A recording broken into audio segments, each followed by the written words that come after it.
Good morning, everybody. Welcome to the first i2A2 Summit. We are so excited you're here, joined by 5 fabulous people. We have the wonderful Carl Ulrichs, Peter Margaritas, Ed Robinson, and Melissa Galasso, and myself, Jennifer Elder. We will be with you today for the next 3.5 hours, full of all kinds of topics and panels and variety. So hang on to your hat. It's going to be a whirlwind tour. Now, let's kick it off and get started. First question for our panelists. What is a trend that you are excited about? The trend I'm excited about is we're coming out of the pandemic.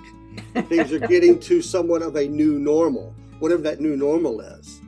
And having to navigate this over the next 6 to 12 months and all the differences that will occur, it's exciting that we're getting back not having to wear masks and congregate. Some things are starting to look like they used to, but some things will change. And one of the trends I'm really excited about right now as we are readjusting is that we have the opportunity to create a next normal and decide for ourselves what that is going to look like. We have seen some absolutely amazing transitions that have occurred. I read early on in the pandemic that Novartis had planned a 2-year rollout of Microsoft Teams.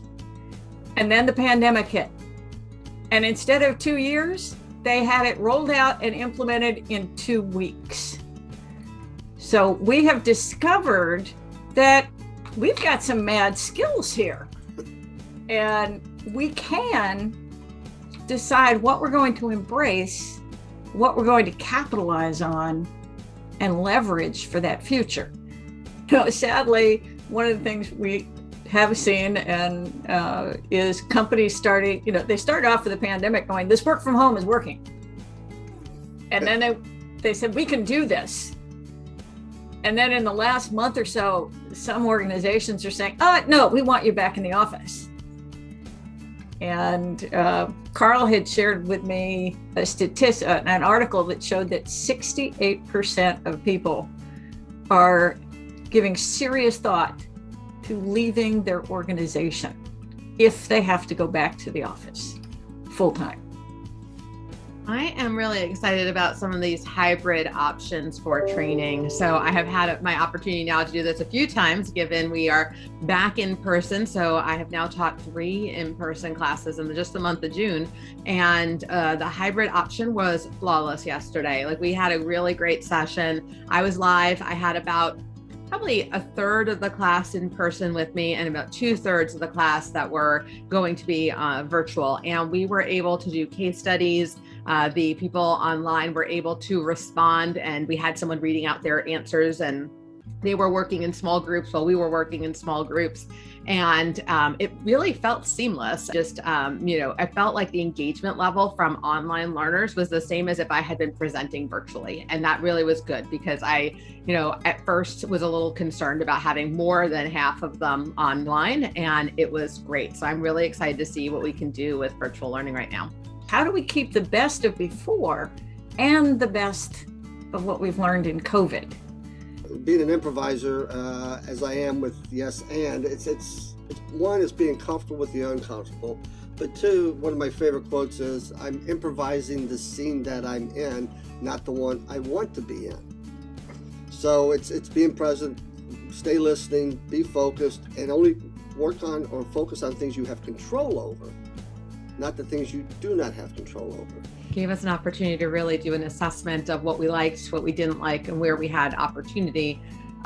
in a sort of a forced environment where they're like, okay, well, now's your opportunity to really think about this as we see slowing in business, or we saw, having to work from home, or, stay at home orders, which were really interesting, like only being able to go out to buy food and not being able to go out for very many reasons. It definitely had an opportunity to reassess and reevaluate what was important, and give us a lot of opportunity to say, okay, well, how do we want this to work? And so I would agree with that. And, that we've definitely taken a look back to look forward and say, okay, well, what do I want to keep and what do I want to change?